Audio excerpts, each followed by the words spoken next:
Hello student, आज हम money and credit का चैप्टर कंटिन्यू करेंगे। ये क्लास 10th का इकोनॉमिक्स का चैप्टर है।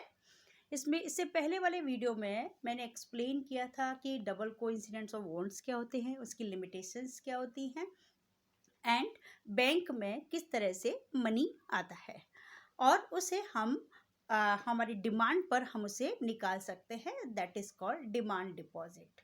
और पेमेंट का एक और तरीका होता है जिसे कहा जाता है checks. Check, that you all know कि चेक क्या होते हैं। वो भी एक बिल्कुल कागज का एक नोट होता है जिसमें हम अमाउंट फिल करते हैं। अगर हम उसे अकाउंट पे ही करते हैं तो वो उस पर्सन के अकाउंट में ही डिपॉजिट होता है। यहाँ पर हम उसे 2 क्रॉस लगाकर अकाउंट पे ही करते हैं और यहाँ पर नेम लिखा रहता है and here it is also money. And वो उस व्यक्ति को, जो पर्सन के अकाउंट में पे होता है, वो पर्सन के अकाउंट में जाकर पैसा जमा हो जाता है। तो this is also a paper instructing the bank to pay a specific amount from the person account to the person in whose name the cheque has been issued. तो वो उस व्यक्ति के अकाउंट में जाके जमा हो जाएगा।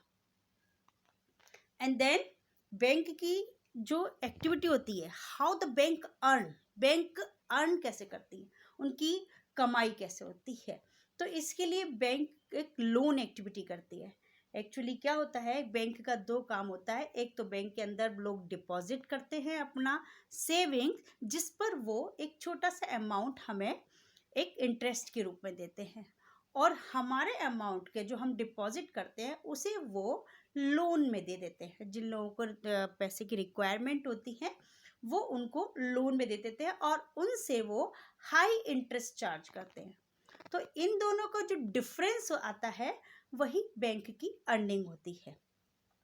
तो इंडिया में 15% ऑफ देयर डिपॉजिट वो एज अ कैश रख सकते हैं and then this is known as provision to pay the depositors. वो इतना पैसा अपने पास 15% इसलिए रखते हैं जिससे कभी कोई आ गया डिपॉजिटर, उसको वो पेमेंट कर सके, और रेस्ट ऑफ द अमाउंट वो एज अ लोन लोगों को दे देते हैं। तो इस तरह से बैंक की अर्निंग इशू होती है, अर्निंग होती है। तो बैंक यूज क्या करती है, major portion of the deposit to extend loans देती है, जिस पर वो जो लोन्स होते हैं वो लोग यूज करते हैं फॉर वेरियस इकोनॉमिक एक्टिविटी। और बैंक क्या करती है, उनसे हाई इंटरेस्ट चार्ज करती है लोन पर, then the offer on the deposit, यानी कि डिपॉजिट पर जितना वो हमें इंटरेस्ट देते हैं उससे काफ़ी ज़्यादा अमाउंट में वो लोगों से जो लोन लेते हैं उससे चार्ज करती है। और इनके बीच का डिफरेंस होता है what is charge from the borrower and who is paid to the depositor, that is actually source of income. ये बैंक का इनकम होता है। अब यहाँ पर जो क्रेडिट बैंक देती है, यानी कि जो हम लोन लेते हैं, that in second term that is called credit. That agreement होता है कि जो लेते हैं, मनी लेते हैं, वो उसकी 2 सिचुएशन होती है। जो लोन लिया जाता है that play a 2 roles, negative role and positive role. Credit दोनों रोल प्ले करता है, like play positive role in some situation and some situation is push the borrower into a situation जहाँ से रिकवरी बहुत ही painful होती है, यानी कि वो रिकवर कर ही नहीं पाते हैं। अगर वो लोन लेते हैं तो वो रिटर्न नहीं कर पाते हैं। लोन एक्चुअली क्या होता है, बैंक को गारंटीड किया जाता है कि एक फिक्स अमाउंट में वो एक फ्यूचर में उन्हें वो पेमेंट वापस कर देंगे। तो यहाँ पर क्रेडिट क्या करता है, 2 रोल प्ले करता है, उनको मैं आगे एक्सप्लेन करने वाली हूँ आपको कि credit play a 2 roles, that is positive and negative. तो क्रेडिट क्यों लिया जाता है, क्योंकि वो कभी कभी क्या होता है कि वो हमारे फ्यूचर प्रोटेक्शन में काफ़ी हेल्पफुल होता है। जैसे एक एग्जांपल हमारे बुक के अंदर दिया गया है कि एक मैन्युफैक्चरर है, वो उसके पास फेस्टिव सीजन आ गया है, बहुत बड़ा ऑर्डर है बट मनी नहीं है। Then he go to bank and ask that credit, और बैंक उसे अपने थोड़े से इंटरेस्ट पर उसको वो लोन दे देती है। और जब उसे लोन मिल जाता है तब वो क्या करता है कि वो अपना प्रोडक्शन टाइम पे पूरा कर पाता है, अपना ऑर्डर देता है, ऑर्डर पे कर पाता है, और उसके बाद ही अर्न अ ह्यूज प्रॉफिट, और इससे वो बैंक का पैसा भी चुका देता है और उसका लिविंग स्टैंडर्ड भी अच्छा हो जाता है। तो इस तरह से credit play a positive role.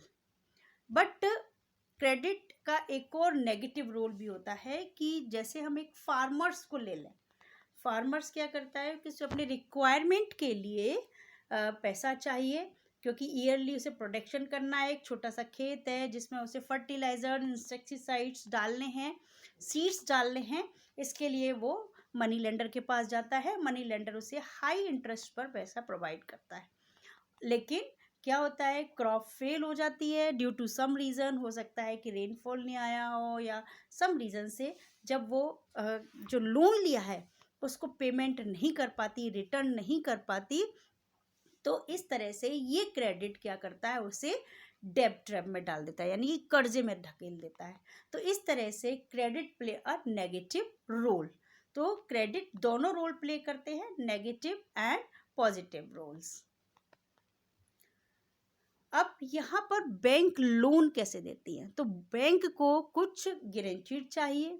तो बैंक क्या करती है कि जो लोन लेने वाले हैं उनसे कुछ जैसे land, building, vehicle, live stock, deposit with banks, कुछ इस तरह से गारंटीज के रूप में ले देती है, जिससे कि अगर लोन को नहीं दे पाते तो वो उसे लेकर मॉर्टगेज उसका असेट को लेकर लोन की भरपाई कर ले। तो जो चीज़ दी जाती है दैट इज कॉल्ड कोलेट्रल, उसे कहते हैं कोलेट्रल। तो एग्जामिनेशन में एक क्वेश्चन आता है कि व्हाट इज कोलेट्रल। कोलेट्रल क्या होता है, that is the things which we keep as that like asset and that all we keep to the bank के पास हम रखते हैं, तो जिसे कहते हैं हम कोलेट्रल।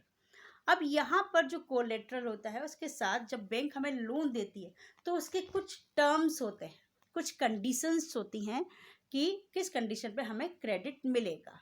तो वो टर्म ऑफ क्रेडिट क्या है, that is interest rate, collateral क्या रखा जा रहा है, डॉक्यूमेंटेशन रिक्वायरमेंट कि आपकी सैलरी कितनी है, अगर आप बिजनेस से अर्न करते हो तो कितना इनकम टैक्स पे करते हो, मतलब all the documentation they require.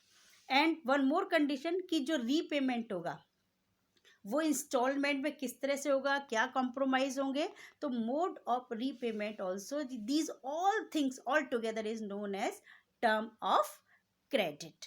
Rest part हम नेक्स्ट वीडियो में पढ़ेंगे। इससे रिलेटेड अगर कोई क्वेश्चन है तो यू कैन आस्क।